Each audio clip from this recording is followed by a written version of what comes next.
ආයිබෝන් කියලා පිළිගන්නවා Health Tips YouTube channel එකට. අද වීඩියෝ එක කතා කරන්නේ මේ ලාදුරු රෝගය සම්බන්ධයෙන්. ඉතින් මේ දිනවල ලාදුරු රෝගය වැඩි වශයෙන්ම අපේ කතා බහට ලක්වන මාතෘකාවක් වෙලා තියෙනවා. ඉතින් මේ ලාදුරු රෝගය මුලින්ම පුටා දෙමුවා කියලා තිබුණත් පහුගිය දිනවල මේ ලාදුරු රෝගීන් වැඩිපුර වාර්තා වීමත් එක්ක මේ පිළිබඳ වැඩිපුර කතා බහට ලක් කරනවා. ඉතින් ලාදුරු රෝගී කියන්නේ කුමක්ද? ලාදුරු රෝගය අපි හැන්සන්ගේ රෝගය හෙවත් මේ ලාදුරු රෝගය මයිකෝබැක්ටීරියම් ලෙප්ටි කියන බැක්ටීරියාව නිසා ඇතිවන දීර්ඝකාලීන ආසාදක රෝගයක්.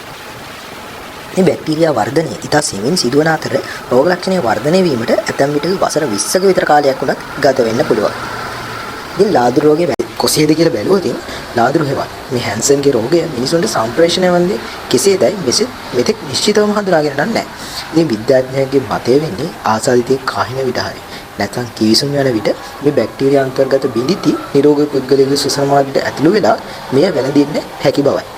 ඉතින් ප්‍රතිකාර නොකර ලාදුරු රෝගියෙක් එක්ක මාස ගණන් වගේ දීර්ඝ කාලයක් සමීපව ආශ්‍රය කරොත් මේ රෝගය බොහෝ විට වැළඳෙන්න පුළුවන්.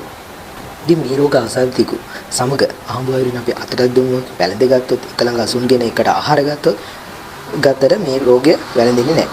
ඉතින් මේ රෝග ආසාදිත ගර්භිණී මවකගෙන් ගර්භිණී සමයේදී දරුවාට රෝගය වැළඳෙන්නේ නැහැ. ඒ වගේම මේක ලිංගික සම්ප්‍රේෂණ රෝගිකුත් නෙමෙයි. ඉතින් බොහෝ විට මේක ශ්වසන මාර්ගයෙන් ව්‍යාප්ත වෙන බව තමයි දැනට අපි පිළිගන්න මතය වෙන්නේ.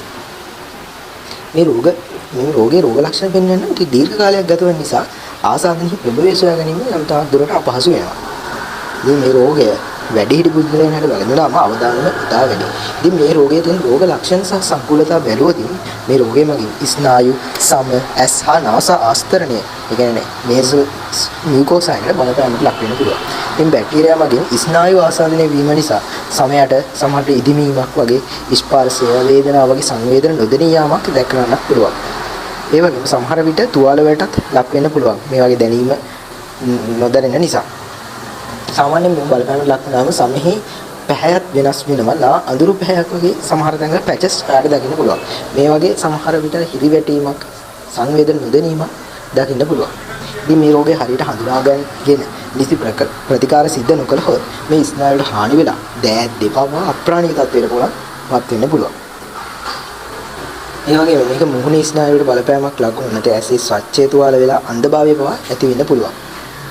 ඉතින් මේ රෝගයේ කල්තබා හඳුනා ගැනීමත් මේට ප්‍රතිකාර කිරීමත් ගොඩක් වැදගත් වෙනවා.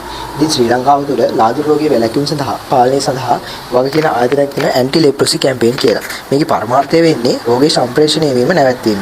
ඉතින් ලාදුරු රෝග බලපෑමට ලක් වුණු සියලු පුද්ගලයන් ආර්ථික වශයෙන් ඵලදායී ගුණාත්මක සේවාවක් ලබා දීමත් එවැනි සේවාවන් පවත්වාගෙන යාමකින් මේ රෝගයේ බලපෑමට ලක් වූවන්ගේ ජීවන තත්ත්වය ඉහළ නැගීම තමයි මේ ආයතනයේ සහ මේ කැම්පේන් එකේ ප්‍රමුඛතාව ලක්ෂණය වෙන්නේ. ඉතින් අපිට කරන්න පුළුවන් දේවල් මොනවද?